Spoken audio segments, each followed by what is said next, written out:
안녕하세요. 저는 수도권에서 배달 음식점을 운영하면서 4살 된 아들을 키우고 있는 40대 여성입니다.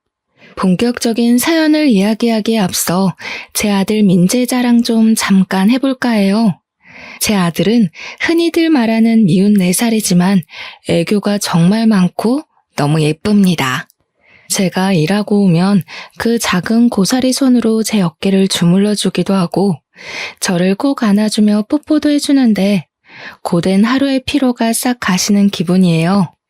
또래 4살은 때를 많이 부려서 엄마들이 아이를 보고 있으면 기가 빨린다고 하던데 민지는 아직은 한 번도 그런 적이 없었고 어쩔 땐 4살답지 않게 어른스러워 보일 때도 있습니다. 다른 엄마들은 그런 민재를 보며 부럽다고들 하지만 저는 그런 민재를 보면 한편으로는 마음이 짠해요. 사실 민재와 저는 그동안 힘든 일들을 많이 겪었거든요. 가끔은 다른 어린아이들은 굳이 겪지 않을 힘든 일을 겪으면서 민재가 다른 친구들에 비해 조금 더 일찍 성장해버린 것이 아닐까 하는 안타까운 마음이 들기도 합니다. 저와 민재가 어떤 일을 겪었는지 궁금하시죠? 지금부터 저희 모자의 이야기 들려드릴게요. 글솜씨가 좋지 않아 재미가 없을 수도 있겠지만 너그러운 마음으로 저희 이야기를 들어주시면 감사하겠습니다. 우선 저는 흔히 말하는 짠돌이인 남편과 결혼을 했어요. 생각해보면 제 남편은 연애 때도 돈을 거의 쓰지 않았습니다. 우리의 데이트 코스는 항상 국밥집에다 공원이었고 기념일이라고 해서 특별히 레스토랑을 가거나 선물을 주고받거나 하지 않았어요. 그래도 큰 불만은 없었던 것이 사실 우리 집도 잘 사는 형편은 아니었고 그 당시에는 남편에게 푹 빠져서 같이 보내는 시간 자체가 참 좋았습니다. 그러다가 우리는 결혼을 생각하게 되었고 신혼집은 제가 살던 집으로 정했는데 그 집은 저 혼자 20살 때부터 자취하며 돈을 모아 마련한 제 명의의 집이었어요.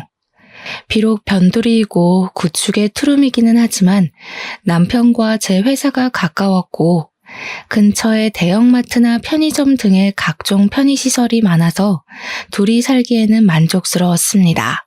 또한 집을 구한다고 대출을 추가로 받지 않아도 되니 살림에도 큰 보탬이 되었죠. 그렇게 결혼을 한 후 남편은 공과금만 반절 내고 생활비는 한 푼도 주지 않았습니다. 사실 신혼 초에는 남편이 생활비 주지 않는다고 해서 큰 문제가 되지 않았어요. 그 당시 저는 대출이 하나도 없었고 저도 회사에 다니며 돈을 벌고 있었으니까요. 하지만 남편은 아직 학자금 대출도 남아 있었고 영업사원이라 겉으로 보이는 것이 중요하다며 대출에 할부를 받아 외제차에 명품 시계를 차고 다녔습니다. 그래서 남편은 돈 나갈 일이 많았고 저는 돈 나갈 일이 거의 없었기에 부부라면 이 정도는 당연히 감수해야 한다고 생각했어요. 우리는 결혼 후 친정은 지방에 계시니 거의 가지 못했고 시댁에는 자주 갔습니다. 저의 시어머니는 정말 아들 사랑이 유별났어요. 밥을 먹을 때도 항상 남편 앞에만 고기 반찬이 가득했고 제 앞에는 김치만 있었죠. 제가 고기라도 먹으려고 하면 꼭 고기 반찬을 남편 앞으로 끌어다 놓았습니다. 먹을 것으로 사람을 차별하는 것도 참 서러운데 더 서러운 것은 시어머니의 말이었어요. 하루는 밥을 먹는데 자기 아들이 먹어야 할 고기를 제가 자꾸 먹자 뭔가 얄미우셨는지 제게 이런 말을 하시더라고요. 우리 아들 고기 좀 먹이게 줘봐. 아휴, 하긴 종구석에 고기가 있기나 했겠니? 너도 참 우리 아들 만나서 횡재했지 뭐. 종구석에 살다 온 네가 수도권에서 이런 대졸자 남편 만난 게 얼마나 행운이야, 안 그래? 재준이도 고기 좋아하지만 저도 고기 좋아하고요. 저 어릴 때 시골에서도 고기 많이 먹었으니 저희 친정 무시하지 마세요. 그리고 어머니, 수도권에서 살아온 대졸자인 재준이나 시골에서 태어나 고졸자인 저나 월급 차이는 그다지 차이 없어요. 게다가 지금 저희 사는 집도 은행 대출 하나 없이 제 명의로 된 제 집인 거 아시죠? 부부가 네 집 내 집이 어딨어? 그냥 부부가 같이 사는 집이지. 그리고 너는 남편에게 재준이가 뭐냐, 재준이가. 깍듯이 서방님이라고 불러. 목대 먹은 것. 시어머니 말에 한마디도 지지를 하나, 지지를. 너는 옛날에 우리 시할머니랑 있었으면 이미 한 대 맞았다, 이년아. 시어머니는 동갑인 남편에게 꼭 서방님이라고 부르라고 하질 않나. 말끝마다 수도권 출신에 대학교도 졸업한 남편을 얻은 것을 감사히 생각하라는 식의 말씀을 하셨어요. 저는 이런 이야기를 들으면 기분이 썩 좋지 않아 시어머니한테 저의 생각을 당당히 말을 했고, 그럴 때마다 시어머니는 괜히 트집을 잡으며 저의 길을 꺾어 놓으시려고 했습니다. 하지만 그래도 이 당시에는 시어머니가 엄청 싫지는 않았어요. 왜냐면 저의 시댁은 명절이라고 특별히 음식 장만을 하거나 제사를 지내는 것도 아니었고, 만나도 거의 외식을 하니 다른 집처럼 며느리가 설거지를 다 해야 하는 경우는 없었거든요. 사실 이 당시 회사 동료의 시어머니들은 며느리가 들어왔으니 없던 제사도 만들고, 원래는 먹지도 않던 명절 음식도 만들고, 생전하지 않던 김장도 했었기에 오히려 그런 시어머니들에 비하면 점잖아 보였고 나쁘지는 않아 보였습니다. 그러다가 시어머니에게 처음으로 정이 뚝 떨어진 사건이 있었어요. 사랑으로 남편의 짠돌이 성향이 충분히 극복이 가능했던 신혼생활 중 제가 임신을 했어요. 입덧과 허리 통증으로 힘들었지만 회사에 계속 다녔고, 시간이 흘러 어느덧 임신 8개월이 되었습니다. 슬슬 출산 준비를 해야 하는데 의사 선생님은 아기를 보시더니 뱃속의 아기가 이미 너무 크다며 유도분만을 권하셨어요. 그래서 남편과 제 회사 상황에 맞춰 적당한 날짜를 잡고 시어머니에게 유도분만할 것이라고 말을 했습니다. 아기가 뱃속에 있는데 약을 넣어서 출산하는 게 어딨어? 그게 말이 되니? 혹시 우리 집 장손이 잘못되면 어떡해? 나는 우리 재준이 낳을 때 그냥 힘주니까 쏙 나오더라. 너도 그러면 되지 무슨 약까지 넣어서 애를 낳으니? 안 된다. 절대 안 돼. 저도 유도분만으로 낳으면 더 많이 아프고 힘들다고 해서 하기는 싫은데 그래도 상황이 어쩔 수 없잖아요.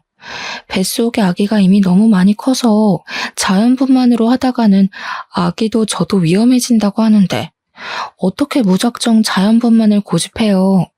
그거 다 병원에서 돈 받아 먹으려고 하는 수작이야, 수작. 그 수작에 넘어가기는 안 되겠다. 내가 직접 가서 의사한테 말을 해봐야겠어. 네가 어리바리하고 어른 없이 혼자 다니니까 의사가 너한테 장사하는 거야. 시어머니는 제 다음 검진일에 산부인과까지 따라와서 의사 선생님께 자연분만을 해야 한다고 말을 했습니다. 의사 선생님은 처음엔 아이가 커서 위험하다고 좋게 말했지만 그래도 시어머니가 끝까지 자연분만을 해야 한다고 고집하자 그러다가 아기도 죽고 산모도 죽을 수도 있다고 하며 다들 죽는 꼴 보고 싶으면 그렇게 하시라고 단호하게 말씀했어요. 그날 집에 오면서 시어머니는 저에게 도대체 몸 관리를 어떻게 했길래 아기가 그 모양까지 컸냐고 하며 저를 구박했습니다. 물론 틈틈이 운동을 못한 제 잘못도 있긴 하지만 솔직히 오전 9시부터 오후 6시까지 사무실에서 일하고 나면 저도 피곤하고 집안일도 태산인데 언제 운동을 할 수가 있나요? 집안일 한 번 도와주지도 않았으면서 꼭 제가 몸 관리 잘못해서 그런 것처럼 타박하시니 참 속상했습니다. 어찌됐든 시간이 흘러 드디어 분만하는 날짜가 왔어요. 친정 부모님은 아침 일찍부터 오시려고 했으나 갑자기 일이 생겨서 밤에나 오실 수 있다고 했고 시어머니와 남편이 보호자로 병원에 왔습니다. 본격적인 진통이 시작되면서 태어나서 처음 느껴보는 엄청난 고통이 쓰나미처럼 밀려오는데 정말 이러다가 죽을 것 같았어요. 대충 이미 출산한 언니들로부터 진통에 관한 이야기는 들었지만 이런 엄청난 진통이 오리라고는 상상조차 못했습니다. 진통이 없을 때는 거의 기절해 있다가 진통이 올 때는 짐승처럼 울부짖었던 것 같아요. 그런데 더 큰 문제는 아기가 도통 내려오지 않았습니다. 게다가 저는 오랜 시간 진통을 겪어내느라 힘이 빠져 있었고 뱃속의 아기는 심박수가 매우 불안정한 상태였어요. 의사 선생님은 이대로 가다가는 위험할 것 같으니 수술을 해야 할 것 같다고 하며 시어머니와 남편에게 말했습니다. 수술은 무슨 수술이에요? 보호자인 내가 허락 못해요. 보호자가 허락 안 하면 어쩔 건데요?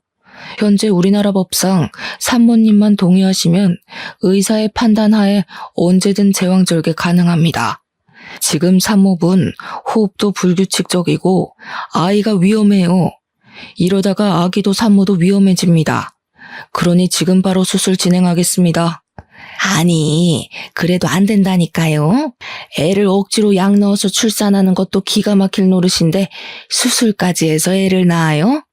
나 때는 그냥 힘만 줘도 잘 나왔는데 얘가 멍청해서 그런지 왜 이리 못해? 야, 주희야, 그렇게 힘드니? 힘 좀 팍 줘보라고. 수술이 말이 되니 지금? 시어머니는 옆에서 저에게 힘을 줘보라고 난리였지만 이미 기진맥진이 돼버린 저는 시어머니의 말이 하나도 귀에 들리지 않았고 정신마저 아득해졌습니다. 결국 시어머니의 만류에도 불구하고 응급으로 수술을 진행할 수밖에 없었어요. 다행히 아기는 아주 크고 건강히 잘 태어났지만 저는 지칠 대로 지쳐 있었습니다. 손가락 하나 까딱할 기력도 없이 멍하게 회복실에 누워있는데 친정 부모님이 오셔서 정말 수고했다고 하셨어요. 수술로 출산했으면서 수고는 무슨. 우리 집 장손을 수술로 낳아서 장손이 멍청해지진 않았나 몰라. 사돈, 말씀이 너무하신 거 아니에요? 수술이라도 건강히 나오면 됐지 무슨 멍청해지니 많이 하세요. 사돈이야말로 세상 물정 모르는 소리 하시네요. 자고로 아기는 자연분만을 해야 건강하고 똑똑하게 자란다고요. 이제 한번 보세요. 수술로 태어났으니 분명 멍청하고 비실비실할 겁니다. 우리 집 장손을 그따위로 낳아서 큰일 났어요.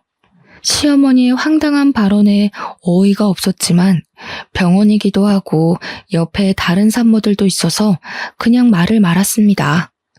그날 밤 남편은 병원에 저와 같이 있으려고 했으나 시어머니가 우리 아들 힘들어서 안 된다고 하며 남편을 시댁으로 데리고 갔어요. 아빠는 우리 집으로 가시고 병실에는 엄마와 저 둘이서만 있었는데 엄마가 제 산후조리를 해주고 싶다고 하셨습니다. 사실 산후조리원에 가려고 했으나 생각보다 금액이 너무 비쌌고 평소에 몸이 건강했었기에 산후조리는 안 해도 금방 회복이 될 것으로 생각해서 산후조리원을 예약하지 않았거든요. 엄마는 산후조리를 제대로 하지 않으면 평생 후회할 것이라고 하며 직접 해주시겠다고 했어요. 저는 굳이 힘들게 그러실 필요 없다고 했지만 2주일 정도는 시간적 여유가 있다며 걱정하지 말라고 하셨습니다. 그렇게 엄마는 저와 함께 병원 생활을 하시고 퇴원 후 우리 집에 가셨어요.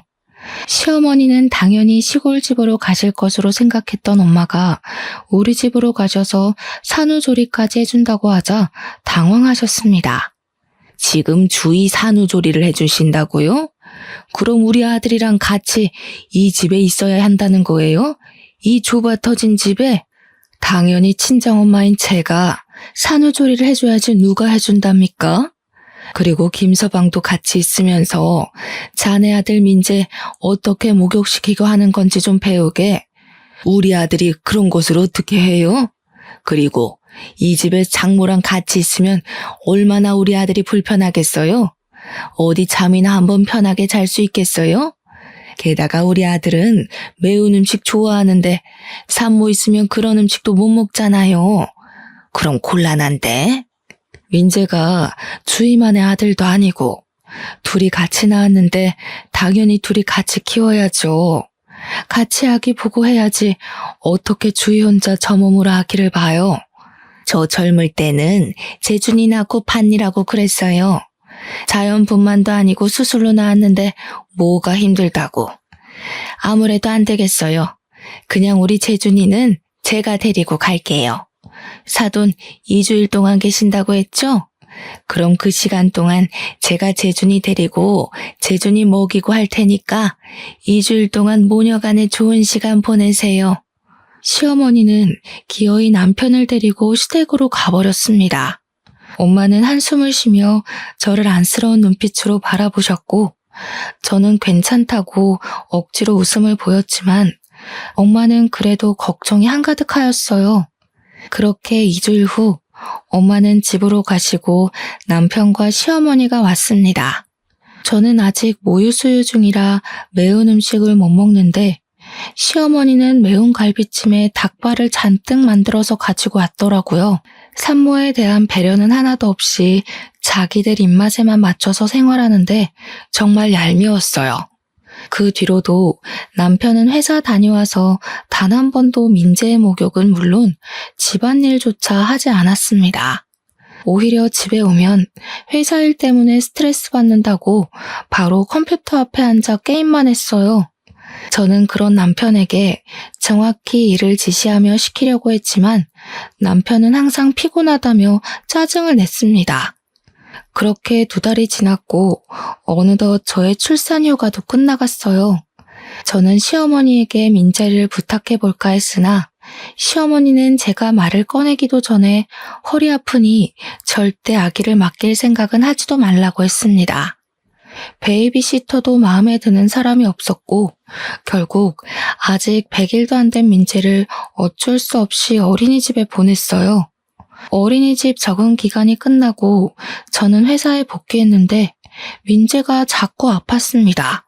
한 번은 폐렴까지 와서 입원해야 했고 결국 저는 이러한 상황들 때문에 어쩔 수 없이 회사를 관두게 되었어요. 회사를 관두고 집에 있는데 시어머니한테 전화가 왔습니다. 너는 집에 있으니 참 편하겠다. 무슨 애 하나 출산했다고 회사를 관두니? 나 때는 민재 낳고도 업고 밭일도 하고 시부모도 모시고 다 했어. 하여튼 요새 젊은 사람들은 편한 것만 알지 고생하려는 마음은 눈꼽만큼도 없다니까.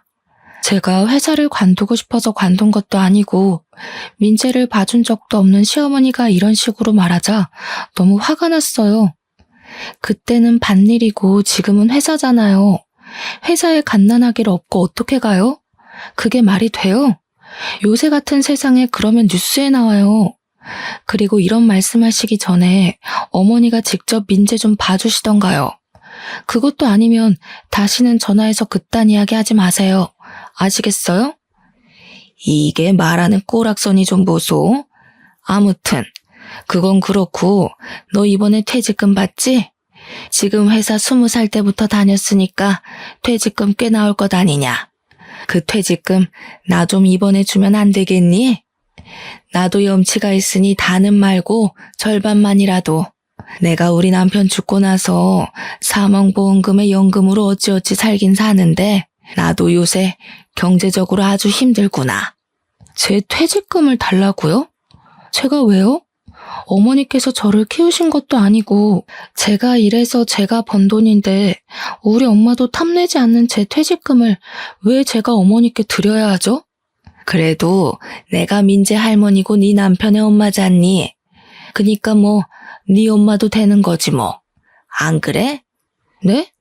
그게 무슨 소리예요? 그리고 솔직히 남편이 학자금 대출에 할부금 갚느라 생활비도 안 주는데 이 돈이라도 있어야 민재도 키우고 하죠. 시어머니는 저에게 아주 당당하게 내 퇴직금을 요구했습니다. 저는 그런 시어머니의 요구가 전혀 이해가 되지 않았고 시어머니 역시 퇴직금을 주지 못하겠다는 저를 이해하지 못했어요. 그날 저녁 퇴근하고 온 남편은 저에게 부부는 같이 생활하는 사람인데 어떻게 퇴직금을 혼자 쓸 생각을 하냐며 뭐라고 했고 저는 그동안 생활비 한 번 주지 않은 남편이 이런 말을 할 자격이 있나 싶어 우리는 크게 싸웠습니다. 그 뒤로도 가면 갈수록 남편과 함께 사는 것이 힘들었어요. 게다가 시어머니는 제가 회사를 관둔 뒤로 거의 매일 우리 집에 와서는 살림에 대해 잔소리를 해댔고, 우리 집에서 좋아 보이는 것이나 이쁜 것이 있으면 말도 하지 않고 가져갔습니다. 생활비도 안 주고 육아 참여도도 없고 집에 오면 게임만 하는 남편, 그리고 집에 와서 잔소리만 하고 물건을 가져가기까지 하는 시어머니 때문에 정말 너무 힘들었어요. 그나마 옆집 언니가 가끔 답답한 마음에 하소연하면 항상 저를 진심으로 걱정하며 위로해 주었습니다. 이 언니는 남편이 이혼 전문 변호사였고 둘의 사이는 정말 좋았으나 아기가 생기지 않았고 그래서인지 민지를 친조카처럼 예뻐해 주었어요. 그렇게 2년이라는 시간이 지났습니다. 2년 동안 저는 집에서 아이를 보면 이것저것 집에서 할 수 있는 온갖 부업들을 하며 생활비를 벌었어요. 남편은 여전히 육아, 집안일에는 뒷전이었고 생활비도 주지 않았습니다. 진작부터 이런 남편과 이혼하고 싶었지만 그냥 이혼하자니 이혼을 안 해주더라고요. 옆집 언니 말로는 합의 이혼으로 안 되면 이혼 소송을 해야 하는데 확실히 하려면 여러 가지 증거가 있어야 한다고 해서 이혼 소송을 위한 적당한 기회만 노리고 있었습니다. 저는 이혼할 준비를 하면서 앞으로 무엇으로 민재와 먹고 살아나갈지 고민을 했어요. 이혼하면 제가 로또가 되지 않는 이상 정기적으로 돈을 벌어야 하는데 민재가 어린이집을 다니기는 하지만 당장 열이 나거나 아프면 봐줄 사람이 없어서 일반 회사에 다니기는 힘들었습니다. 그래서 무엇을 해볼까 고민을 하다가 일단 내가 가장 잘하는 일이 무엇인지 생각했어요. 사실 저는 요리에 관심이 많았고 결혼 전 취미로 요리를 배워서 한식, 양식 조리사 자격증도 땄습니다. 이러한 특기를 바탕으로 주식 투자했던 돈과 퇴직금을 긁어모아 배달만 하는 음식점을 차렸어요. 민재가 어린이집에 가 있는 동안 근처 아파트를 직접 뛰어다니며 사람들에게 홍보했더니 생각보다 주문이 많이 들어왔습니다. 게다가 음식을 먹어본 사람들이 맛있다고 하여 재주문하는 경우도 꽤 많았어요. 중간중간에 민재가 열이 나거나 아플 때는 가게에 민재와 함께 있어야 해서 힘들기는 했지만 그래도 집에서 부업만 할 때보다 많은 돈을 벌 수 있어서 좋았습니다. 제가 이렇게 장사가 잘 될 동안 남편은 코로나의 여파로 회사 경영이 어려워져서 회사를 잘렸어요. 회사 잘리고 남편은 집에서 민재보다 컴퓨터를 더 아끼며 본격적으로 게임만 했습니다. 정말 꼴보기 싫어서 밥도 차려주지 않았지만 참 얄밉게도 엄마가 시골에서 쌀과 각종 밑반찬을 보내주셔서 남편이 밥 하나는 기가 막히게 챙겨 먹었어요. 하루는 가게를 마치고 아이를 하원시켜 집에 왔는데 집 화장실에 못 보던 반지가 하나 있었습니다. 저는 음식을 하다 보니 반지를 아예 끼고 다니지 않았어요. 남편에게 이게 뭐냐고 물으니 당황한 표정을 지으며 엄마가 아까 왔다 가서 놓고 간 반지라고 했습니다. 그런데 어르신들이 하기에는 조금 어울리지 않는 모양의 반지였어요. 극도로 당황하는 남편의 표정과 화장실에 있던 반지가 뭔가 수상쩍었습니다. 그리고 곰곰이 생각해보니 저는 머리가 단발인데 자꾸 집에서 긴 머리카락이 나왔어요. 이상함을 느낀 저는 남편 몰래 초소형 카메라를 구매해서 새벽에 남편 몰래 설치했습니다. 다음날 오전에 마트에서 장보고 가게에 가는데 시어머니가 자주 다니던 화장품 가게에서 나와 내 쪽으로 걸어오고 있었어요. 그런데 시어머니의 옷차림새가 조금 이상했습니다. 날씨가 엄청 더운 날이었는데 시어머니는 가디건을 입고 있더라고요. 저는 시어머니에게 다가가 이 날씨에 긴팔 가디건을 입고 안 더우시냐고 했더니 자기는 나이 먹어서 춥다고 했습니다. 그러다가 지나가던 아이와 시어머니가 부딪혔는데 시어머니의 품에서 고가의 아이크림, 영양크림에서부터 각종 조그마한 화장품들이 우르르 쏟아졌어요. 쏟아진 화장품을 시어머니와 함께 주우며 이게 다 무엇이냐고 물었습니다. 뭐긴 뭐야. 다 내가 산 화장품이지. 저 화장품 가게에서는 화장품을 샀는데 쇼핑백 같은 데에도 안 넣어줘요? 그래도 저 화장품 가게 단골이신데 너무하네요. 아, 몰라. 아무튼 나 바빠서 간다. 시어머니는 허둥지둥 화장품들을 챙겨서 후다닥 가버렸고, 저는 도대체 무슨 바쁜 일이 있어서 저리 가시나 싶어 이상했습니다. 그리고 그날 오후가 되었어요. 주문이 많아 음식을 하느라 바쁜데 시어머니가 그 여름에 웬 털모자를 쓰고 왔습니다. 원래 답답하다고 하며 모자를 생전 안 쓰시던 분인데 여름에 털모자를 쓰니 뭔가 이상했어요. 제가 이 여름에 무슨 털모자를 쓰고 오셨냐고 하자 시어머니는 저에게 어떡하냐고 하며 모자를 벗었습니다. 저는 털모자 속에 숨겨진 시어머니의 머리를 보고 깜짝 놀랐어요. 머리카락이 무슨 불에 그을린 것처럼 힘없이 축 늘어졌고 군데군데 구멍난 것처럼 머리카락이 없었습니다. 시어머니는 당황한 제게 웬 튜브형 화장품을 내밀더니 이거 린스 아니냐고 물었어요. 그 화장품 용기에는 영어로 제모 크림이라고 적혀 있었는데 중간에 헤어라는 단어도 적혀 있었습니다. 시어머니는 이 헤어라는 단어만 보고 당연히 린스인 줄 알고 머리 감을 때 사용을 해서 이렇게 되었다고 했어요. 저는 시어머니에게 이거 어디서 사셨냐고 물으니 시어머니는 얼버무리며 자주 가던 그 화장품 가게에서 샀다고 했습니다. 그럼 화장품 가게에서 린스를 산다고 했는데 이 제모 크림을 주셨다고요? 이거는 그 화장품 가게에 완전히 잘못한 거죠. 바로 화장품 가게에 가서 어떻게 된 거냐고 따져야겠어요. 얘야, 그럴 필요 없다. 자주 가는 단골 화장품 가게인데 뭐하러 따지니? 앞으로도 종종 만나야 할 텐데. 그냥 내 머리는 어쩔 수 없고 이참에 미용실에 가서 머리 좀 손질하고 영양크림인가 뭔가도 넣고 하게 돈 좀 줘보렴. 네? 왜 그 돈을 저한테 청구하세요? 당연히 화장품 가게에다 청구하셔야죠. 지금 화장품 가게에서 잘못 줘서 제모크림으로 머리를 감아서 이렇게 된 건데 당연히 화장품 가게에서 책임져야 하는 거 아닌가요? 안 되겠어요. 제가 직접 가서 따져야겠어요. 그 사거리 약국 옆에 화장품 가게 맞죠?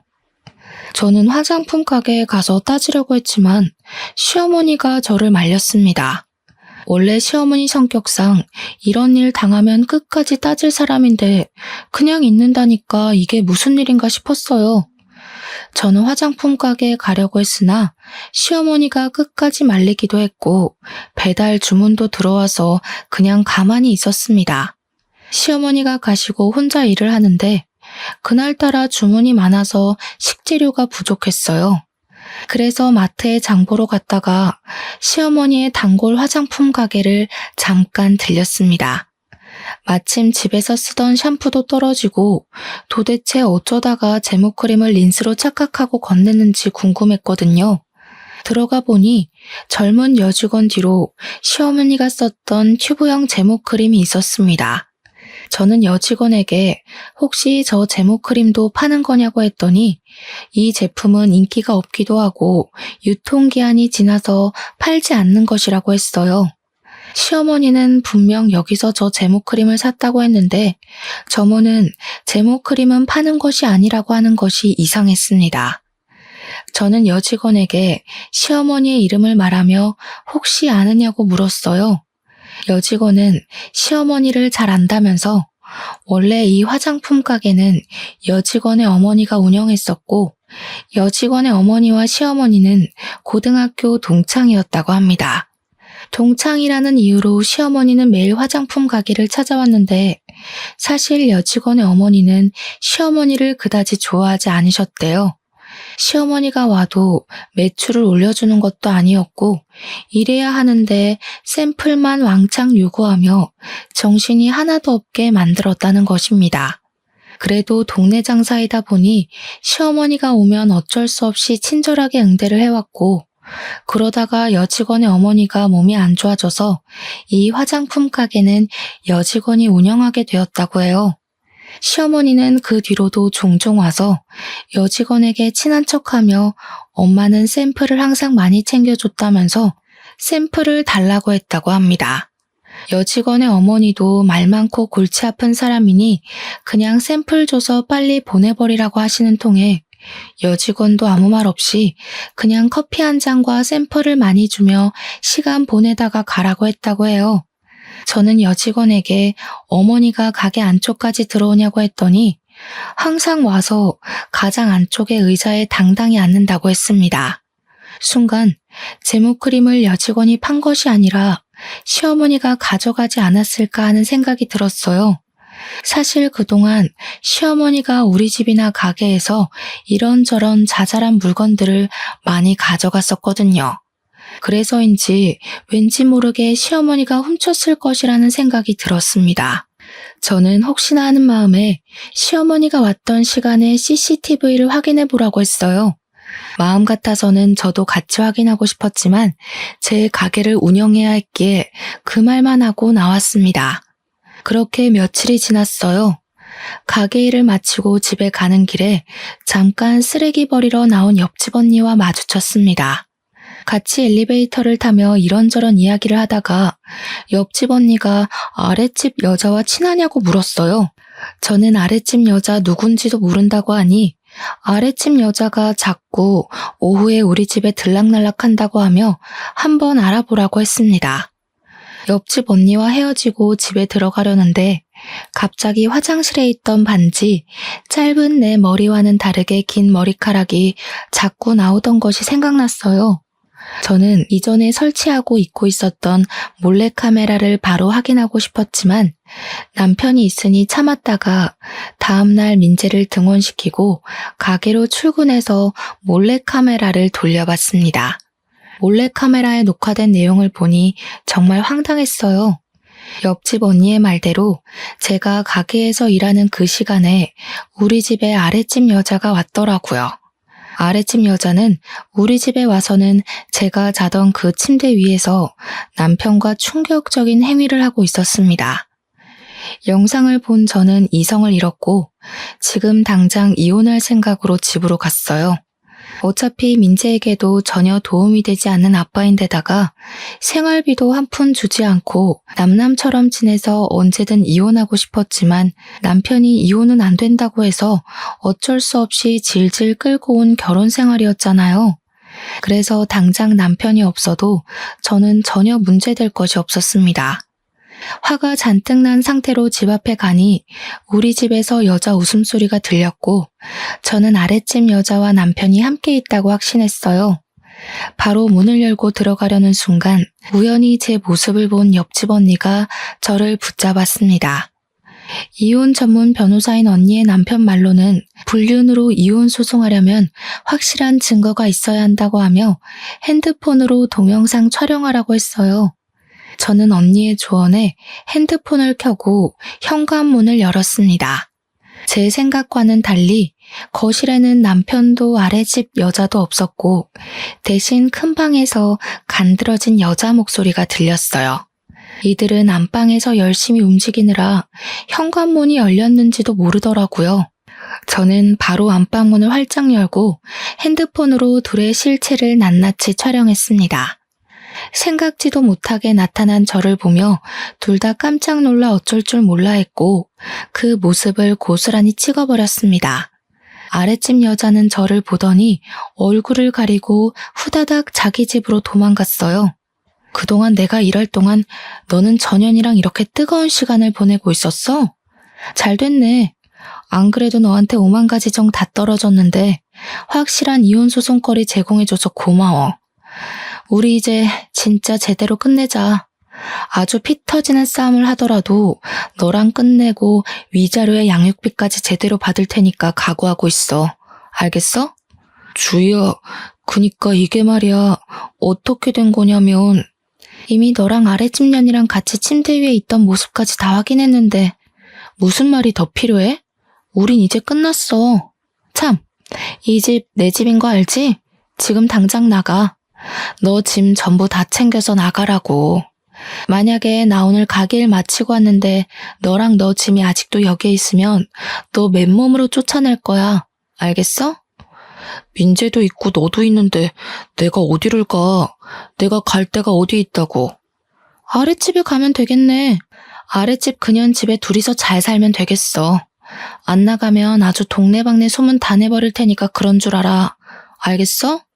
저는 남편에게 있는 힘껏 소리를 고래고래 지르고 바로 옆집 언니한테 가서 언니 남편의 변호사 사무실 주소를 알려달라고 했습니다. 고맙게도 언니는 지금 운전을 못할 것 같으니 같이 가주겠다고 했고, 언니와 함께 언니 남편의 사무실에 가서 남편에게는 이혼 소송을, 아랫집 여자에게는 상간녀 소송을 접수했어요. 옆집 언니는 앞으로 싸우려면 밥을 잘 먹어야 한다면서 저에게 굳이 점심을 사주겠다고 했습니다. 솔직히 저는 밥 생각이 없었지만 언니가 저를 끌다시피 해서 시내까지 나갔어요. 백반집을 가다가 시어머니가 자주 다녔던 화장품 가게 앞으로 지나갔는데 그 앞에 사람들이 꽤 몰려 있었고 시끄러웠습니다. 무슨 일인가 해서 언니와 함께 가보니 화장품 가게 앞에서 여직원과 모자를 쓴 시어머니가 말다툼하고 있었어요. 상황을 들어보니 여직원이 제가 간 뒤로 CCTV를 돌려보았고 예상대로 시어머니가 화장품을 이것저것 많이 훔쳐갔었더라고요. 그런데 그 금액이 꽤 커서 가게 여직원이 시모를 절도죄로 고소했다는 것입니다. 하지만 시어머니는 자신의 잘못은 인정하지 않고 그동안 알아온 정이 있는데 어떻게 절도죄로 고소하느냐고 하며 적반하장으로 큰 소리를 치는 상황이었어요. 시어머니는 한창 여직원에게 인정머리 없다고 행패를 부리다가 사람들 사이에 있는 저를 발견했습니다. 우리 며느리야. 내가 여기 화장품 가게 단골인 거 알지? 세상에 내가 이번에 저 여우 같은 년한테 절도죄로 고소를 당했단다. 이게 말이 되니? 아니, 어차피 공짜로 들어오는 샘플인데 그거 좀 가져갔다고 내가 고소를 당했어, 고소를. 세상에 어쩜 이리 각박하니? 이게 말이 되니 며느리야? 네가 저 년한테 말 좀 해줘봐라. 말이요? 무슨 말이요? 저는 할 말 없는데요. 그리고 어머니, 안 더우세요? 이렇게 더운 날 무슨 모자예요? 저는 세상 억울한 표정을 짓는 시어머니의 모자를 벗겼습니다. 시어머니의 모자를 벗기니 개털 같은 머리카락과 군데군데 구멍난 자국이 보였어요. 아, 맞다. 어머니 제모크림으로 머리 감는 바람에 머리카락이 이상해져서 모자 쓰고 다니셨죠? 그런데 그 제모크림 말이에요. 제가 여기 여직원한테 물어보니까 그거 유통기한이 지나서 파는 것도 아니라던데요. 매대에 있던 것도 아니고 직원 자리 뒤에 있던데. 어머니는 그것을 어떻게 보고 가져오셔서 그걸로 머리를 감으셨어요? 지금 너 무슨 소리를 하는 거니? 내가 설마 여기 있는 화장품을 진짜 훔쳤다는 거야? 그러지 않고서야 팔지도 않는 그 제모크림을 어떻게 어머니가 가져오셨겠어요? 안 그래요? 게다가 아까 하는 이야기 들어보니까 CCTV에도 확실히 찍힌 것 같던데. 그냥 더는 행패 부리지 말고 인정하세요. 얘가 지금 뭐라는 거야? 얘, 너 똑바로 말 안 할래? 젊은 년이 더위를 먹었나? 제정신이야? 저 어느 때보다 제정신이에요, 어머니. 옛말에 공짜 너무 좋아하면 대머리 된다는 말 있죠? 지금 이 상황과 어머니 머리 상태 보니까 그 말이 딱 떠오르네요. 평소에도 맨날 우리 집과 가게에 있는 것들 하나하나 훔쳐가시더니 이제는 남의 가게 제품까지 훔쳐가시면 어쩌자는 거예요. 그리고 할 말이 하나 더 있는데요. 저 이제 이혼해요. 저 이제 아줌마의 며느리 아니라고요. 이혼? 무슨 이혼? 우리 재준이가 너랑 이혼해 준대? 네, 이젠 무조건 해야 하거든요. 세상에 되게 잘나신 그 아드님이 아랫집 여자랑 아주 뜨거운 사이더라고요. 하마터면 제 집이 그 둘의 뜨거운 사랑에 불타 없어질 뻔했잖아요. 그래서 착한 제가 그 둘이 알아서 잘 먹고 잘 살라고 저는 빠지려고요. 아줌마. 뭐? 아줌마? 우리 아들이 그렇게 불륜을 저질렀다는 증거라도 있어? 있냐고. 당연히 있죠. 제가 설마 증거도 없이 이러고 있을까 봐요. 엄마는 절도죄, 아들은 이혼 소송, 아들 불륜 여는 상간녀 소송. 참 볼만하겠네요. 아무튼 아줌마의 머리가 빨리 원상복귀 되기를 바라며 그럼 법원에서 봬요. 저의 폭탄 발언에 주변에 있던 사람들은 다들 시어머니에게 손가락질했고 잠시 후 화장품 가게 여직원의 신고로 경찰들이 와서 업무 방해죄로 시어머니를 데리고 갔습니다. 그날 저녁 어린이집에서 하원한 민재는 옆집 언니에게 부탁하고 저만 집으로 들어갔어요. 제가 그렇게 엄포를 놓았지만 집에는 남편이 아직도 있었습니다. 너 어떻게 우리 엄마가 경찰서에 끌려갔는데 그렇게 모른 척할 수가 있어? 아줌마라고도 하면서 내 이야기도 했다면서? 이제 우리 이혼할 건데 너희 엄마가 경찰서에 끌려가든 감옥에 가든 그게 뭔 상관이야. 그리고 너 내가 나가라고 했지. 안 나가? 나 너랑 절대 이혼 못해. 안 해. 절대 이 집에서 한 걸음도 못 나가. 남편은 저에게 절대 나가지 않겠다고 강력히 주장했습니다. 저는 그런 남편이 그동안 애지중지했던 컴퓨터 모니터를 그대로 뽑아와서 바닥에다가 내던졌어요. 야, 너 어떻게 이 모니터를 이렇게 박살낼 수가 있어? 이게 얼마짜린데? 그래봤자 그냥 컴퓨터가 컴퓨터지. 너같이 게임에만 정신 팔린 인간을 더는 내 아들의 아빠로 두고 볼 순 없어. 당장 나가. 안 나가면 나 본체도 던져버릴 거야. 본체는 그냥 아파트 베란다에서 던져버려야겠다. 저는 정말 본체를 던져버릴 기세로 베란다 문을 열었습니다. 남편은 저의 모습에 벌벌 떨며 컴퓨터가 있는 방문을 닫고 잽싸게 저를 막아서더라고요. 그러면서 지금 당장 나가겠다고 하며 본체를 챙겼습니다. 남편의 그런 모습을 보니 어이가 없기도 하고 기가 막히더라고요. 게임에 정신 팔린 놈. 너는 사람보다 본체가 더 소중하냐? 너 같은 놈이 어떻게 우리 민재 아빠가 되었는지. 그거 들고 당장 꺼져. 너 짐들이랑 이혼 서류는 너네 엄마 집에 다 보내줄 테니까 이혼 서류 작성해서 법원 앞에서 보자. 다시는 내 앞에 나타나지 마. 한 번만 더 나타나면 나 너 머리털 한 올 한 올 다 뽑아버릴 거야. 알겠어? 그리고 우리 민재 앞에도 얼쩡대지 마. 민재 앞에 나타나는 순간 나 너 얼굴 프린트해서 이 아파트 단지 내에 다 붙여놓을 거야. 남편은 나의 엄포에 기다시피 해서 나갔고 저는 바로 남편의 모든 짐을 박스에 대충 구겨 넣어 시댁으로 보내버렸습니다. 그리고 저는 밤새 남편의 모든 흔적을 다 치워버렸어요. 그 뒤로 저는 옆집 언니 부부의 도움을 받아 무사히 이혼소송, 상간녀 소송을 진행할 수 있었습니다. 시간이 흐른 지금 시어머니는 기나긴 재판 끝에 징역 6개월형이 선고되었어요. 남편은 이혼소송 끝에 위자료와 양육비를 지급하라는 판결을 받았고 당연히 제 집에서 쫓겨났습니다.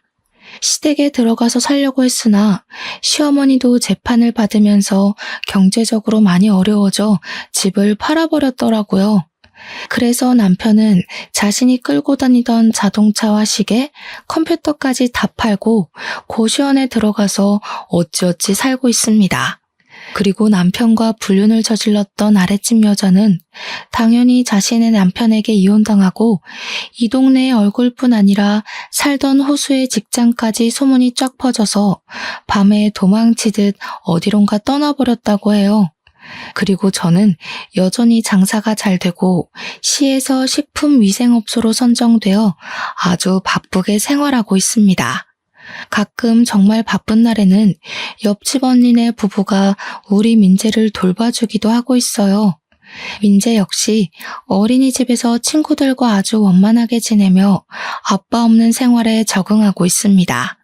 가끔 아빠와 함께 다니는 친구들을 보며 부러운 듯한 표정으로 빤히 쳐다봐서 안쓰럽기도 하고 또래 아이들은 겪지 않을 일들을 겪으면서 너무 빨리 성숙해져 버린 것 같아 안타깝기도 해요.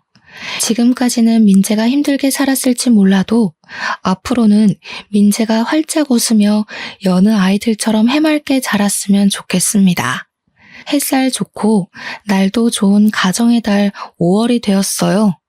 남들은 어린이날이다, 어버이날이다 해서 다들 연휴에 놀러 가고 가족끼리 추억을 쌓을 계획에 들떠있지만 저는 오늘도 민재와 저의 행복한 미래를 위해 열심히 일하고 있습니다. 남들처럼 재밌는 추억을 쌓지 못하고 저녁만 되면 너무 피곤하고 지치기는 하지만 저의 삶에 후회는 없어요. 앞으로도 저는 지금처럼 민재의 엄마로서 있는 힘껏 최선을 다해 살아나가겠습니다. 바쁜 시간을 내어 저의 이야기를 들어주신 청취자 여러분은 그 어느 해보다 행복한 5월이 되시기를 바라며 오늘 저의 사연은 이만 끝내려 합니다. 들어주셔서 감사합니다.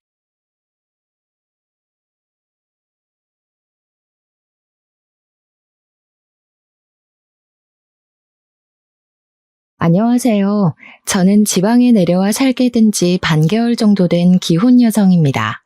얼마 전 저희 시댁에서 재미난 일이 하나 있었는데 사연으로 올려보면 좋을 것 같아서 찾게 되었어요. 제게 철딱선이 없고 세상 물정 모르는 동서가 있었거든요.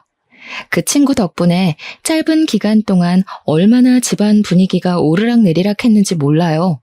다 큰 성인에게 본때를 보여줘 본 적은 없는데 저 또한 그 친구 덕분에 저답지 않은 모습을 여러 번 드러냈었습니다. 지금부터 불과 얼마 안 된 그날의 사연을 들려드릴게요.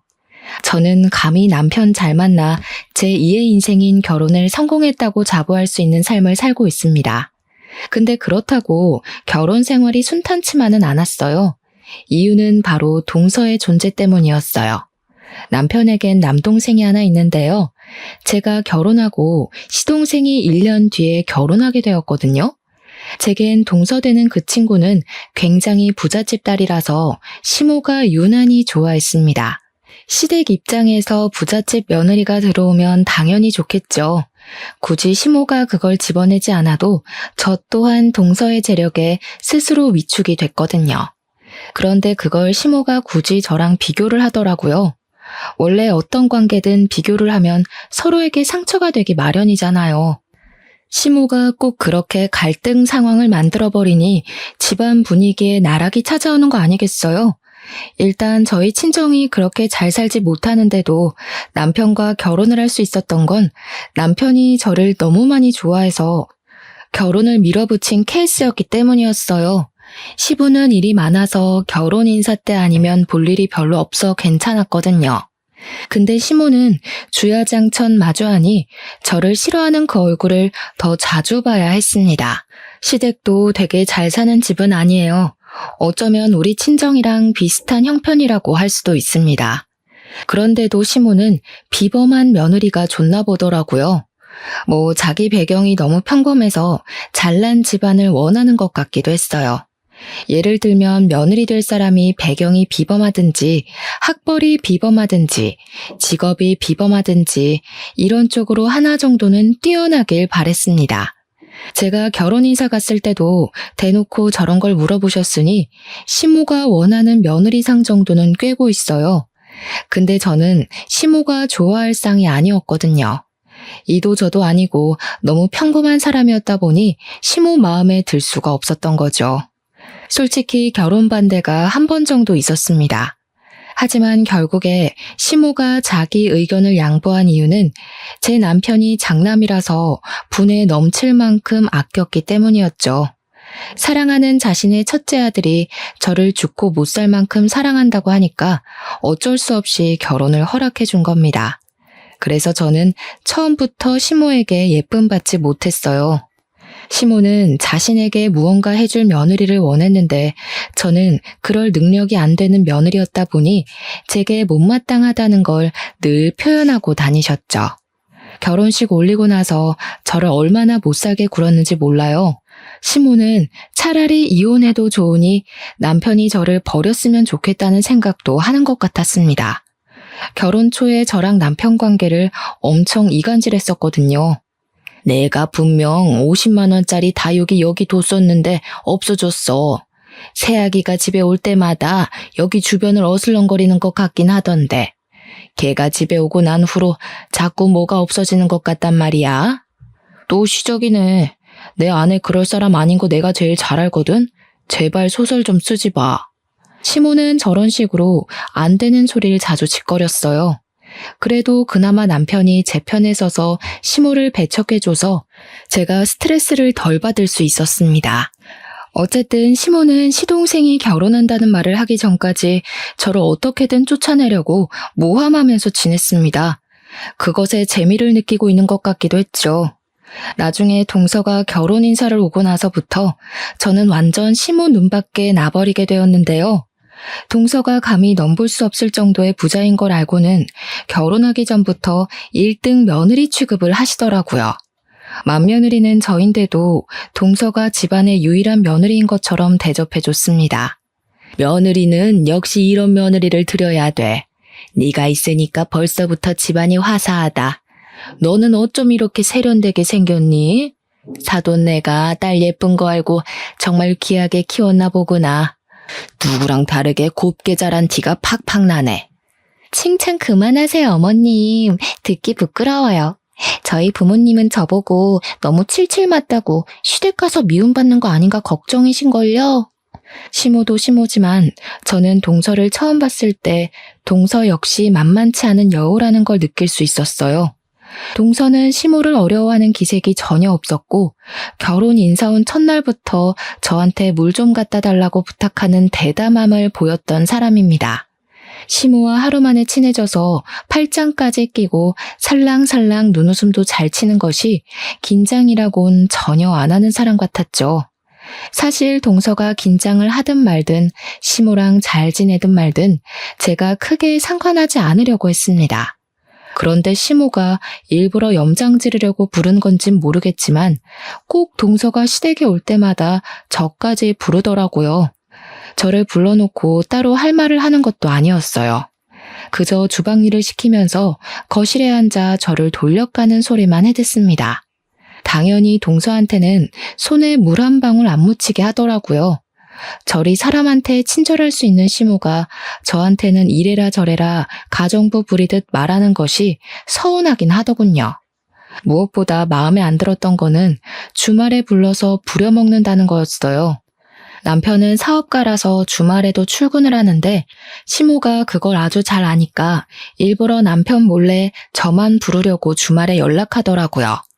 동서는 부자라서 그런가 일도 안 하면서 항상 주말에만 시댁을 가대요. 어쩌면 시모가 일부러 저 골려 먹으려고 주말에 동서를 부르는 것일 수도 있지만 일단 그건 제 추측일 뿐이에요. 어쨌든 동서는 나이가 저랑 겨우 1살 차이인데도 백수였는데요. 사실 이 부분에 대한 시모의 태도도 좀 황당했습니다. 동서의 배경을 듣고 눈을 빛내던 시모가 동서의 직업까지 기대하는 얼굴이었어요. 그 상황에 동서가 백수라고 당당하게 얘기를 했거든요. 자긴 현모양처가 꿈이라나 뭐라나. 근데 시모가 동서의 철없는 소리를 듣고는 너무 기특하다고 좋아하는 겁니다. 돈이야 남자가 벌면 되는 거고 여자는 내조만 잘하면 된다네요. 저보고는 남편 혼자 돈벌이 하게 해서 자기 아들 등골 빼먹지 말라고 귀에 피날 정도로 경고했었거든요. 저는 한 번도 제 형편이 부족했다고 생각해 본 적 없었는데 시모 때문에 정말 어이가 없고 서럽기까지 했습니다. 하나 더 어이없었던 건 시동생이랑 동서가 결혼 준비 과정에서 싸울 때가 몇 번 있었는데 그때마다 시모가 동서 편에 나서서 시동생을 나무랐어요. 동서의 화가 풀릴 때까지 시동생이 무릎 꿇게 만든 적도 있었습니다. 얼마나 부잣집 며느리 안 놓치고 싶었으면 고집 센 시모가 동서의 비위를 다 맞춰주나 싶더라니까요. 정말 혀를 내둘렀었죠. 아무튼 시모는 애쓴 마음이 헛되지 않게 끝내 동서를 시동생과 결혼시키는 데에 성공했어요. 동서랑 시동생이 혼인신고까지 마쳤을 때 시모는 마음 놓고 기뻐하였습니다. 그렇게 동서를 향한 시모의 사랑은 더욱 커졌고 저랑 동서를 두고 시모의 편애는 더 심해졌어요. 한 번은 식구들이 다 있는 곳에서 남편만 자리를 잠시 비운 상황이었는데요. 우리 장남도 좋은 맞선 자리 많이 들어왔었거든. 잘 나가고 능력 좋은 며느리감 참 많았는데 애가 워낙 눈이 낮아서 실패했지 뭐니. 내가 우리 장남만 생각하면 밤잠을 설친다니까. 우리 장남도 돈 많은 배우자 만나서 호강할 수 있었는데 다 커서 이게 무슨 고생인가 싶어. 제가 있는데도 저를 대놓고 개무시하는 횟수가 늘어갔습니다. 남편 말고는 저를 감싸주는 식구도 없었어요. 남편이 없는 시댁은 남보다도 못한 관계들이었죠. 아무튼 시모가 동서까지 있는 그 자리에서 저를 개무시했을 때 식구들은 그저 웃기만 했습니다. 다들 장난식으로만 그러지 말라고 말릴 뿐이었어요. 근데 저는 처음부터 시모에게 미움을 받고 시작한 결혼이었고 남편이 제 편이란 걸 너무 잘 알아서 무서울 건 없었어요. 서운한 거랑 두려운 건 다르잖아요. 그래서 제가 식구들 웃는 얼굴에 똑같이 웃음으로 화답하는 건 어렵지 않았습니다. 며느리 돈이 많이 좋으신가 보다.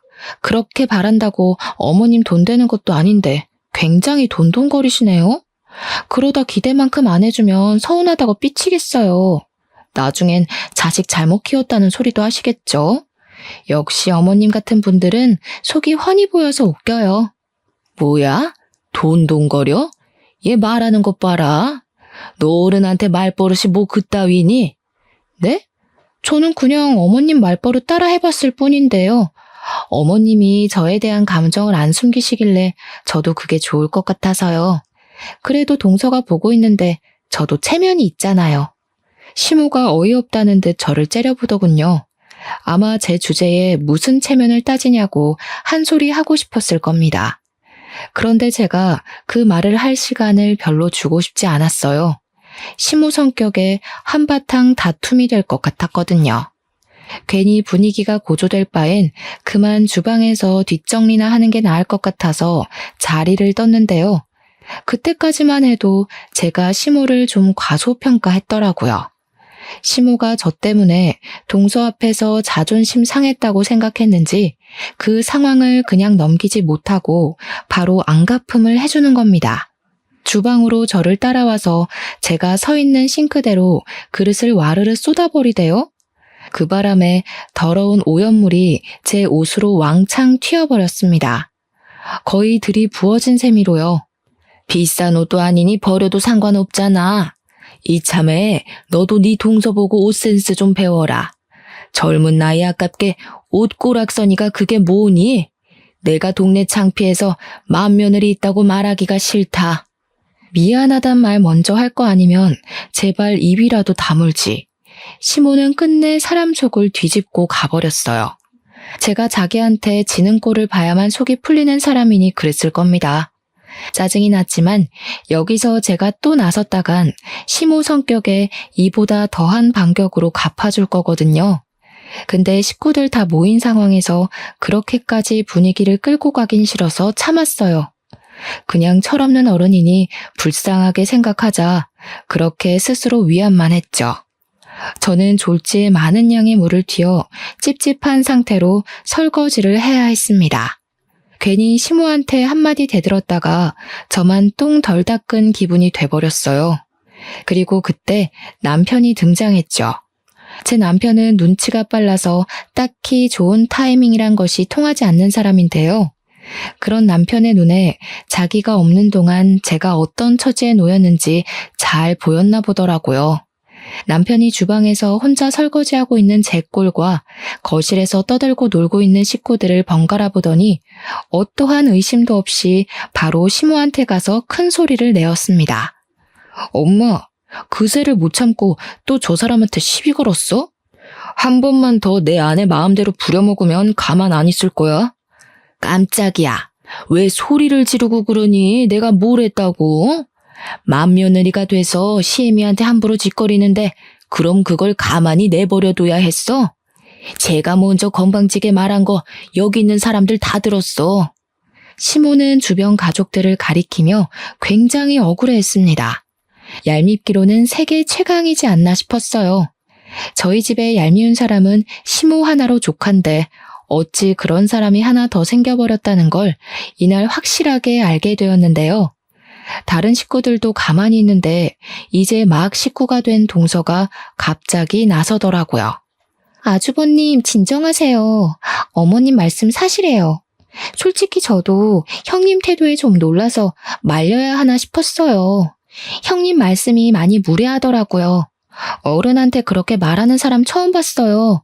가정교육을 받았다면 저럴 수가 없는데. 들었지? 이제 막 우리 식구 된 막내애가 집안 분위기에 대해 뭘 안다고 벌써부터 이런 소리를 하겠어? 그만큼 전연이 나한테 심했다는 거 모르겠니? 어떻게 아들이란 녀석이 막내 며느리보다 내 마음을 몰라줘? 사람 바보 만드는 거 참 쉽다고 생각했습니다. 만약 시모와 저의 대화를 처음부터 끝까지 들은 사람이 누구도 없고 시모와 동서만 있었다면 다들 두 사람 연기에 끔뻑 속겠더라고요. 그리고 무엇보다 저를 향한 남편의 신뢰가 조금이라도 흔들렸다면 제 시집살이가 굉장히 지옥이었겠죠. 근데 고맙게도 제 남편은 역시나 제 편이었어요. 동서와 시모의 뻔뻔한 태도를 보곤 바로 행동으로 답해주더라고요. 갑자기 저한테 오더니 제가 끼고 있는 고무장갑 벗겨서 그 고무장갑을 들고 가 동서한테 집어던지는 거 아니겠습니까? 가정교육 받았으면 잘 알겠네요. 그쪽이 내 아내보다 아랫사람이니까 설거지 같은 잡일은 먼저 하겠다고 나서는 게 예의예요. 퍼질러 앉아서 숟가락만 끄적이는 건 재수씨 친정이나 가서 하는 거고요. 어머, 너 지금 뭐 하는 짓이니? 얘가 입고 있는 옷이 얼마짜리인 줄 알기나 해? 어디서 세제 묻은 고무장갑을 들고 와서 난리야. 잘못한 건 네 마누라라니까 왜 엄한 곳에 화풀이 하는 거냐고. 정작 남편에게 욕먹은 동서는 가만히 있는데 시모가 되레 놀라서 동서를 챙기는 웃긴 모습 연출되었습니다. 그런데 더 어처구니 없었던 건 그 상황에서 누구도 남편과 제 손을 들어준 이들은 없었다는 거예요. 시부랑 시동생은 시모가 제게 먼저 시비를 걸어서 사태가 이렇게 되었다는 걸 알 텐데 끝까지 모른 체 하고 있더라고요. 심지어 동서 편을 들기 시작했습니다. 그럴 만도 했어요. 시부가 사업을 하는데 동서 집안의 도움을 좀 받았거든요. 동서가 오지랖 부려서 시부 사업을 개인적으로 도와준 걸로 알고 있습니다. 그러니까 시부도 결국 남편을 나무라는 쪽을 선택해버리더군요. 게다가 시동생은 당연히 자기 마누라가 우선인 사람이라 기대를 해선 안 될 사람이었어요. 그저 여자한테 눈이 먼 사춘기 청소년으로 치부해야 했습니다. 자기 여자 함부로 대했다고 남편을 째려보기만 했거든요. 그렇게 식구들이 돈에 정신 나가서 동서를 감싸는 꼴을 보자 남편은 더 화가 났어요. 남편도 시댁 식구들의 본색을 아니까 더 저를 믿고 제 편을 들어줬던 것 같아요. 남편은 그대로 저를 데리고 집을 나가려 했습니다. 근데 그때 시모가 찢어질 듯이 고함을 내질렀어요. 야, 어디가? 상은 누가 다 치우라고? 이거 치우고 가야지. 설거지도 다 안 했잖아. 지금 안 하고 가면 다신 우리 집 못 오게 할 줄 알아. 이렇게 소리 지르는 겁니다. 남의 집 자식 때문에 자기 아들한테 그런 소리를 하다니. 남편은 시모의 말에 대답할 가치가 없다고 판단했는지 대답 대신 현관문 세게 닫아버렸어요. 그리고는 제게 사과하면서 당분간 시댁 가지 말자고 명절도 제사도 챙기지 않아도 된다고 하더군요. 정말 괜찮겠어? 괜히 집안 불화만 일으키는 거 아닌가 모르겠네. 그렇게 사랑하는 막내 며느리 끼고 다 하라 그래. 제사고 명절이고 차례고 좋아하는 며느리랑 준비해야 즐겁지. 뭐하러 서로 스트레스 받을 짓을 해? 내가 괜찮다고 할 때까진 엄마 연락 무시해줘. 저보다 더 많이 화를 내주는 남편 덕분에 되게 많이 의지가 되었어요. 솔직히 남편이 아니었다면 얼마나 외로웠을 환경입니까? 내 결혼 쪽박났다고 표현하기 좋을 상황이잖아요. 저는 남편만 믿고 따르기로 했어요. 그래서 정말로 시모의 연락을 다 씹고 먼저 사과도 하지 않았죠. 그런데 역시나 시댁이란 건 남편이 천륜을 끊지 않은 이상 다시 맞닿을 수밖에 없는 인연이 아니겠습니까? 보니까 시모가 딱 그런 사람이더라고요. 아들 중에선 장남이 좋고 며느리 중에선 동서가 좋아서 둘 다 포기할 수 없는 사람이요. 그래서 제가 너무 미운 시모는 장남 때문이라도 저를 완전히 등지지 못하는 것 같았어요. 결국 우리 결혼을 허락해줬던 것처럼 이번에도 먼저 꼬리를 내리는 겁니다. 시모가 그날 다퉜던 일을 우리에게 먼저 사과해주는 덕에 저희의 냉전 관계가 마무리될 수 있었습니다. 그 뒤로 시모는 당분간 남편 때문이라도 제게 시비 거는 걸 좀 조심했어요. 저와 동서가 마주치는 일을 이전보다 잘 만들지 않았죠.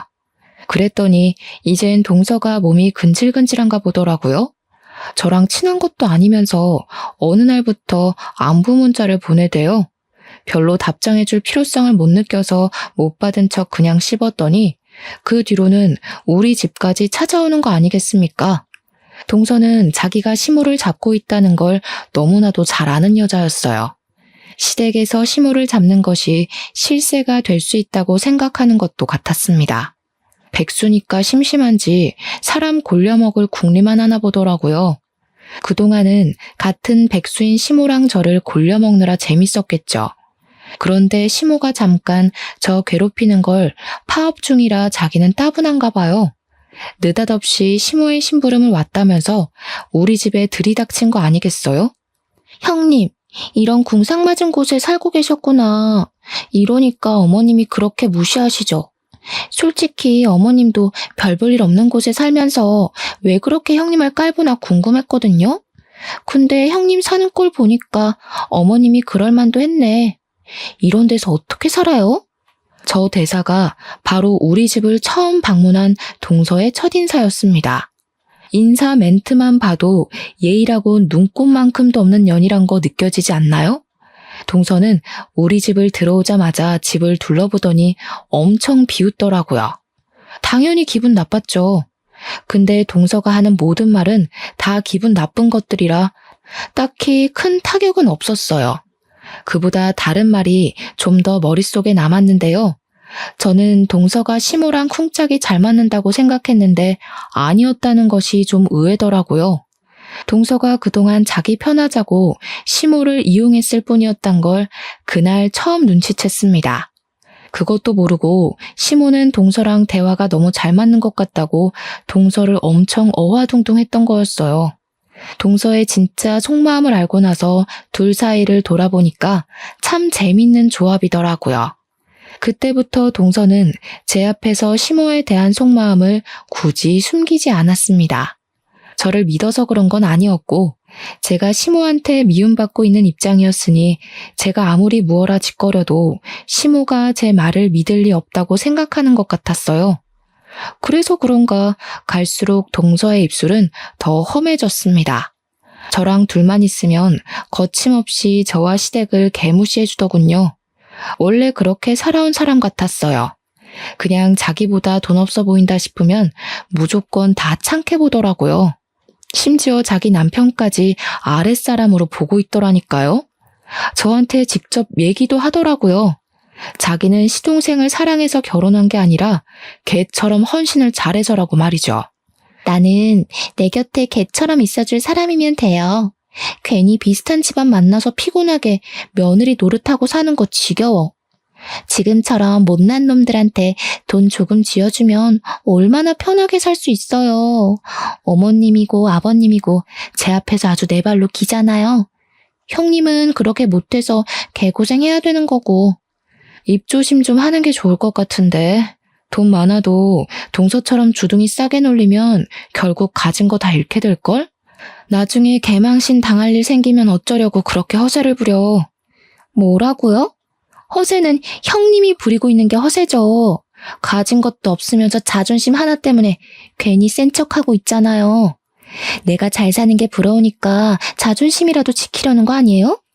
동서는 기본적으로 사람을 무시하는 게 입에 배어 있었어요. 처음에 나이 30대에 백수로 지내는 게 한심했는데 나중엔 백수로 지내줘서 고마울 따름이었습니다. 그 성격으로 다른 사람들에게 얼마나 피해가 되었겠어요. 그리고 사람들 머리 위에 서는 걸 좋아하는 것 같았는데 제가 자기한테 감정상해서 싸움을 걸어주길 바라는 것처럼 시비를 걸더라고요. 상대를 굴복시키는 것에서 재미를 느끼는 것 같기도 했습니다. 난 동서 돈보다 동서 머리통이 너무 부러워. 동서 그렇게 어린 나이 아닌데 인생 정말 편하게 사는 것 같거든. 솔직히 동서가 엄청 깡통머리라서 되게 민폐거든? 근데 동서는 주변 사람들 기분 눈치 못 채고 뻔뻔하게 밀고 나가잖아. 나 그게 너무 부럽더라. 내가 신이었다면 동서 네 머리통이랑 바꾸고 싶다고 우스갯소리를 좀 했더니 동서가 의외로 이런 것에 또 열받나 보더라고요. 저한테 자기 위치를 자각시켜주고 싶었던 건지 사고 하나를 거하게 쳐준 거 아니겠습니까? 제 개인차를 손봐놨더라고요. 차 문 손잡이에 돈 봉투까지 말아서 끼워놨대요. 병 주고 약 주겠다는 건가 싶은 거 있죠?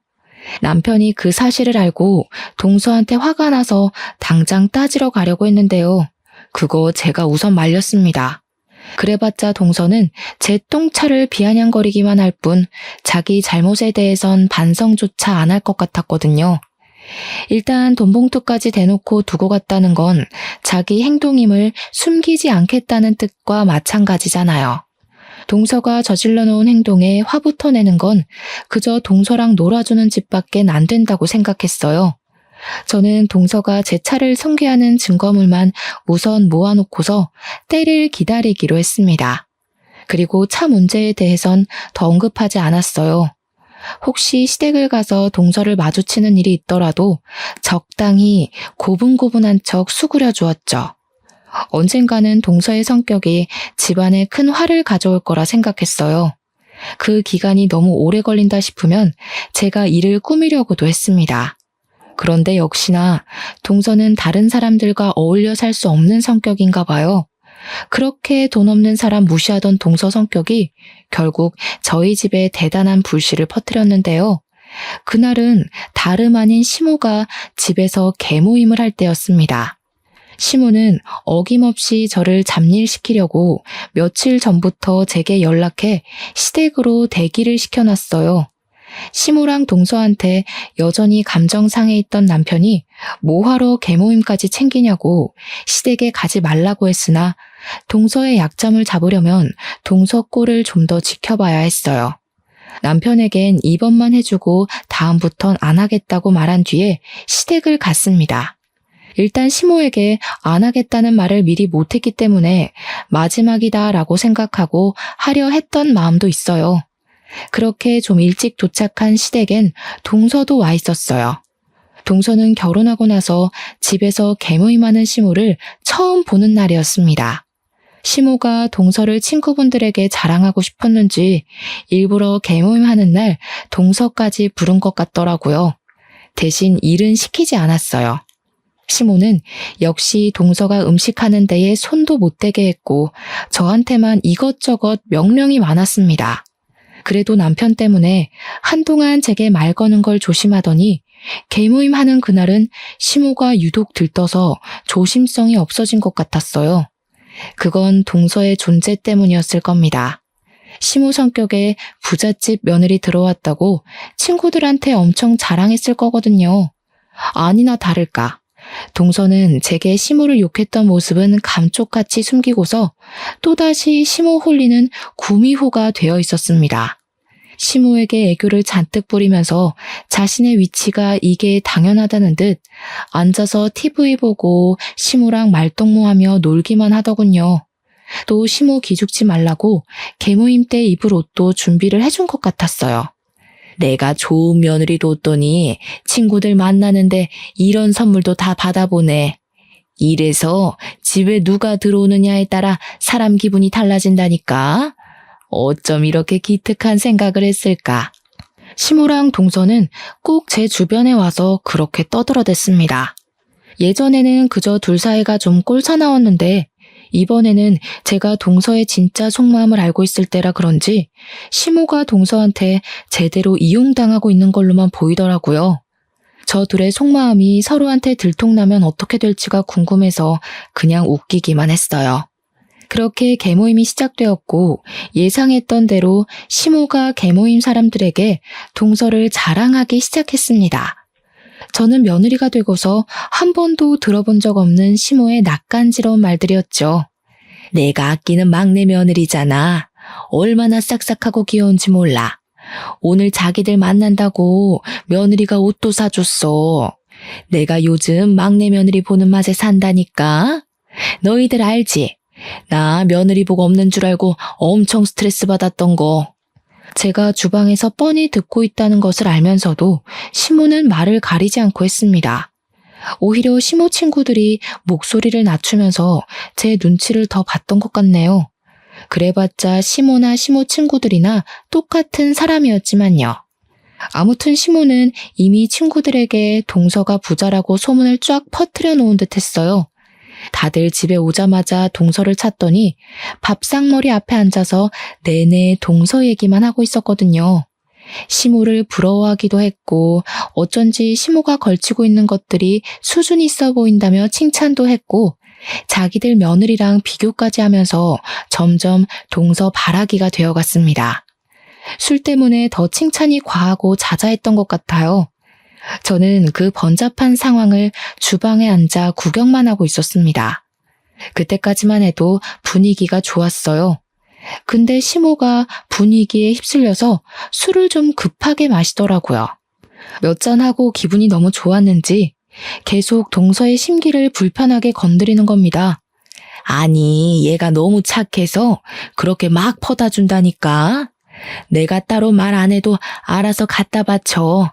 아무래도 내가 전생에 나라를 구한 게 아닌가 싶어. 어디서 이렇게 복덩이가 들어왔는지 모르겠네. 자기들도 우리 애한테 잘 보여도 혹시 알아? 뭐 하나 얻어갈 수 있을지. 아줌마들은 시모의 말에 깔깔 웃으면서 며느리가 지갑이냐며 부러워했습니다. 시모는 동서 덕분에 재벌이 된 기분을 느낀다고 나중에 혹시 집도 한 채 해줄 수 있냐고 끝도 없는 농담을 던졌어요. 그게 진짜 농담인지 아닌지는 모르겠네요. 근데 실제로 시모가 동서 없는 곳에서도 자기 친구들한테 동서만 있으면 이제 자기 재벌이라고 떠들고 다녔나 봅니다. 시모 친구들이 시모가 그 자리에서 얘기 안 했던 내용까지 속속히 알고 있더라고요. 아무튼 그 상황에서 유독 제 눈에 들어왔던 건 동서의 표정이었는데요. 시모랑 시모 친구들의 수다가 길어질수록 동서가 그들의 비위를 맞추기 힘든 것처럼 보였습니다. 역시나 얼마 안 돼서 동서가 못 참겠는지 화장실 간다고 자리에서 일어나더군요.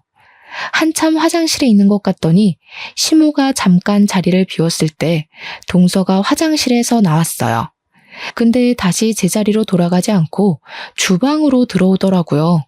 그리곤 제가 들리게끔만 시모 욕을 하기 시작했는데 바로 이게 문제였어요.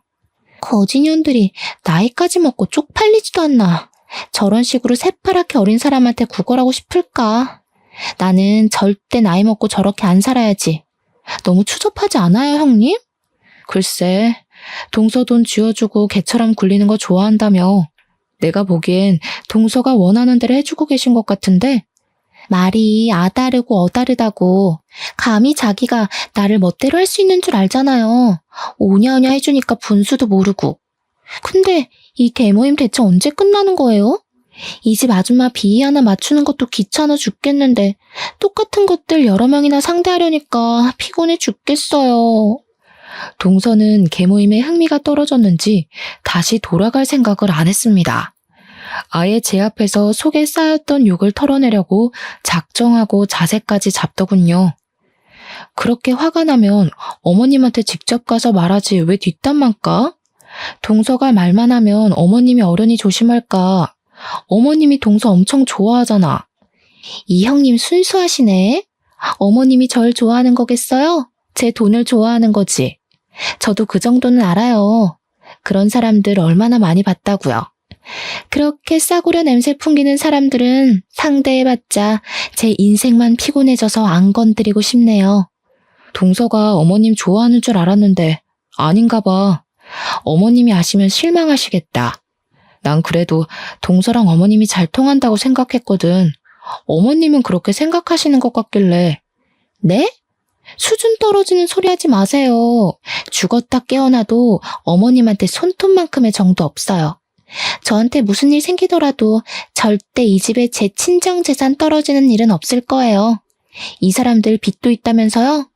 적당히 비위 맞춰주고 살다가 어머님 아버님 죽기 전에 이혼이나 할 생각이에요.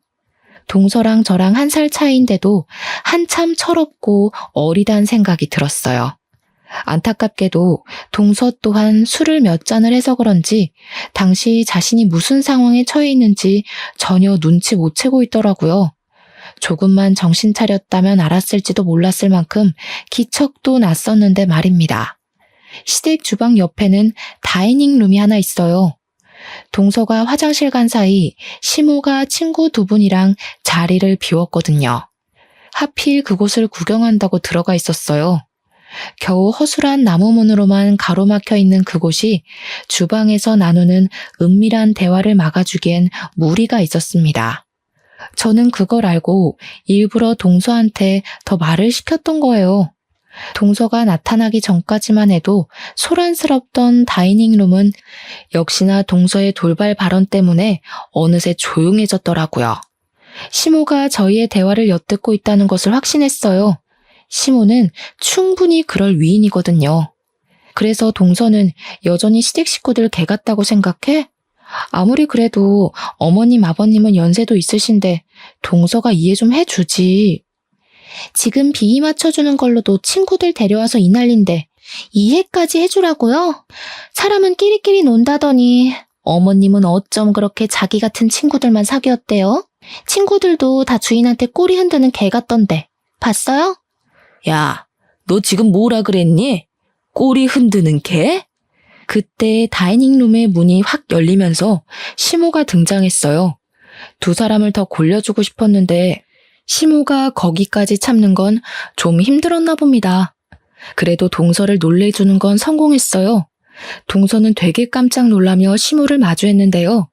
시모는 동서의 망언 때문에 술이 확 깨는지 눈을 부릅뜨더라고요. 그리곤 그렇게 애지중지하던 동서의 머리끄덩이까지 붙잡았습니다. 감히 사람들 다 보는 앞에서 시애미를 망신시켜? 사람을 우습게 봐도 유분수지. 돈 좀 있다고 대우해줬더니 사람을 개 취급해? 무슨 이런 건방진년이 다 있어? 아무리 개념이 없어도 그렇지 어떻게 시애미를 욕할 수 있냐고. 사실을 얘기했을 뿐인데 왜 이래요? 솔직히 어머님도 처음부터 저보다 돈에 더 관심 있었던 거잖아요. 서로 이용한 건데 왜 나만 나쁜 사람이라 그래요? 젊은 사람들만 무조건 어른 비위 맞춰줘야 되는 거예요? 아쉬운 사람이 수그리고 들어가면 되는 거지. 그래서 지금 내가 아쉬운 쪽이니까 너한테 깍듯이 굴어라 그거니? 부잣집 며느리면 다 똑똑한 줄 알았는데 그것도 아닌가 보네. 내가 제일 싫어하는 게 너 같은 무식한 며느리야. 시애미를 집 아래로 보는 며느리를 뭐가 좋다고 끼고 살겠어? 당장 내 아들이랑 이혼해. 그놈의 자존심 좀 고치세요. 그런다고 없는 돈이 굴러와요? 친구들한테 개망신 당할 게 뭐 있다고 이렇게까지 하세요? 친구들이랑 어머님 비렁뱅이인 거 사실이잖아요. 괜히 자존심 상하니까 저한테 성질내는 거 아니에요? 어머님이 사과할 때까지 이혼 못해요. 두 사람이 파국을 맞은 장면을 더 구경하고 싶었지만 왠지 예상치 못한 큰일 날 것 같아서 저는 일단 남편에게 도움을 요청했습니다. 예상대로 처음보다 더 난리가 날 수밖에 없었는데요. 동서가 갈수록 자기 성격 드러내며 건방지게 나오니까 시모뿐만 아니라 시모 친구들까지 화가 난 거예요. 처음에는 시모 친구들이 시모랑 동서 사이를 말리다가 동서가 전부 싸잡아서 개무시를 해주니까 시모 친구들도 더는 못 참고 동서에게 덤벼들었어요. 지켜보기만 하려고 했던 저는 결국 끼어들지 않으면 안 될 것 같았습니다. 할 수 없이 가장 중심에 서 있는 둘의 싸움을 말렸어요. 어머님 진정하세요. 이렇게까지 할 필요 없잖아요. 우선 앉아서 처음부터 차근차근 얘기해봐요. 돈 많은 며느리 뒀다고 그렇게 애지중지 하셨으면서 갑자기 왜 이러세요? 돈 많은 사돈집에 아들 보내는 게 아들 장가 잘 보내는 거라면서요. 장가 잘 보내긴 개뿔. 이 가식적인 년 때문에 내 아들 인생이 훨씬 아까워졌지. 이 썩을 년 그냥 안 내버려도 무조건 이혼 소송할 거야. 시모는 제 말 때문인지 동서한테 받은 옷이랑 액세서리 다 뜯으며 동서를 향해 집어던졌습니다. 동서는 그런 시모를 보면서도 자기 성질만 내세울 뿐 한 번도 지려고 생각을 안 하더군요. 오히려 소송해봤자 시모가 손해고 되려 위자료 물게 만들 거라고 협박도 했어요. 그 바람에 시모는 더 충격받아서 싸웠습니다. 시모 친구들도 동서더러 싹 수 없다고 돈 많은 가정에서 자라면 뭐하냐고 개념이 없는데 라며 쌍욕을 했어요.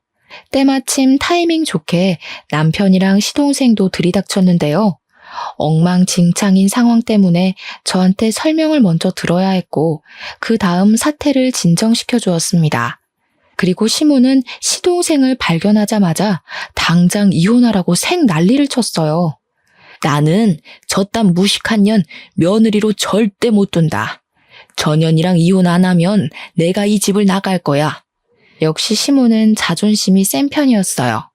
돈도 돈이지만 자기 친구들 앞에서 어린 며느리에게 그런 개망신까지 당하며 돈돈거릴 정도는 아니었던 겁니다. 그리고 이 와중에 황당했던 건 시모는 그제야 제가 며느리로 보이나 보더라고요. 저를 맏며느리 취급하면서 당장 저 꼴불견 끌어내라고 제 손을 잡대요. 어차피 엉망진창이 되어버린 상황인지라 저는 시모가 이참에 정신 차리길 바래서 그 손길을 내쳐버렸어요.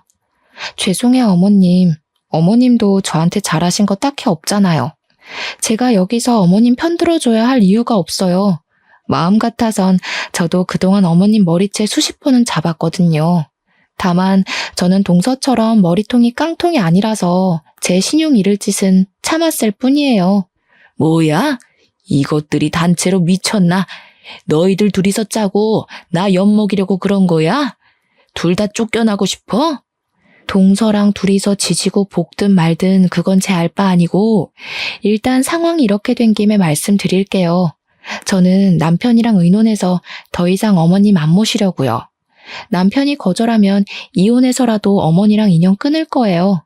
어머님의 그 수준 떨어지는 허세 더는 못 보고 살겠어요. 동서에다가 저까지 날리니까 시모가 말을 잃을 정도로 충격이었나 봐요. 조건 없이 시모 편 들어주던 시모 친구들도 이젠 시모 처지를 좀 불쌍하게 보는 것 같기도 했습니다. 시모가 울분이 차 저한테 결국 손바닥을 올렸을 땐 고맙게도 남편이 나서서 막아줬어요. 거기다 대고 저는 딱 한마디로 시댁과 작별 인사를 해버렸네요. 그냥 며느리 복이 없었다고 생각하세요. 저도 시어머니 복 더럽게 없었다고 생각하고 말 테니까. 원래라면 뒷정리까지 하고 나왔어야 했는데 그럴 기분이 아니잖아요. 이왕 손털기로 한 거라 그냥 두 손 두 발 가볍게 나왔습니다. 아, 나오기 전에 마지막으로 동서한테도 한마디 해줬어요. 참 동서, 내가 중요한 말을 까먹을 뻔했다. 내 차 망가뜨려 놓고 알아서 수리비 놓고 갔더라? 그 수리비 돌려줄 테니까 고소장 기다려. 어차피 동서 백수라서 법원 들락날락할 시간 많잖아. 그렇게 시댁을 나온 저는 지금까지 시댁을 방문하지 않고 있네요. 그 사람들한테 작별 통보를 하면서 유독 아쉬웠던 건 남편과의 인연이었어요. 하지만 저는 그렇게 생각해요. 사람이 몸에 좋은 걸 자주 하는 것보다 몸에 안 좋은 걸 끊는 것이 더 도움된다는 말이 있잖아요. 남편이 제 인생에 활력을 주겠지만 시모가 곁에서 제 인생을 계속 오염시킨다면 저는 차라리 오염의 원인을 제거하는 편이 제 삶에 더 도움이 될 것 같다는 판단을 내렸어요. 그래서 남편과의 이혼은 어쩔 수 없이 감안하려고 했죠. 남편처럼 좋은 남자를 못 만날 걸 알기 때문에 재혼도 못할 거란 걸 받아들였고요. 근데 남편의 반응은 다소 놀라웠어요. 솔직히 저는 아무리 우리 사이에 문제가 없었다고 하더라도 남편이 천륜을 포기하진 못할 거라 생각했거든요. 그러나 당황스럽게도 남편이 저를 선택해 주더라고요. 저보고 앞으로 시댁 안 챙겨도 되니까 지방에 가서 살자고 제안하였습니다. 너무 고마웠고 미안했어요. 남편 복이 있다는 건 정말 든든한 일인 것 같아요. 아무튼 그 뒤로 시동생은 시모가 시켜서 진짜 이혼을 하게 되었어요. 근데 소송은 못했다고 들었습니다. 동서 친정 쪽에서 시부 사업 도와주던 지원을 모조리 끊는 바람에 사정이 쪼들렸고 그래서 소송할 돈이 없었다더군요. 그것 때문에 시모가 더 뿔이 났다고 했어요. 그래서 결국 시모가 동서에게 마지막 선물을 주었다고 들었어요. 시모 성격에 그 치욕을 고스란히 당하고 있을 사람이 아니란 건 알고 있었는데요. 시모랑 시모 친구들이 진짜 독하고 무서운 게 동서가 금수저인 것까진 어떻게 망칠 수 없어서 동서한테 개인적으로 똑같이 치욕을 주려고 했나 보더라고요. 동서가 차량 손괴죄로 고소당해서 조사받으러 출석한 날에 시모랑 시모 친구들이 동서 뒤를 밟았다가 인분 섞인 물을 동서한테 들이부었다고 했어요. 근데 하필 장소가 계단이었던지라 동서가 쏟아지는 물 때문에 중심을 못 잡고 넘어졌답니다. 그렇게 계단을 몇 개 굴렀는데 그 사고 탓에 팔꿈치 금이 가버렸다지 뭡니까? 동서가 시모랑 시모 친구들을 맞고소하는 바람에 서로 바쁘게 경찰 조사를 받았나 보더라고요. 그 사실은 내내 모르고 있다가 정리가 다 된 뒤에야 얘기를 해줬어요.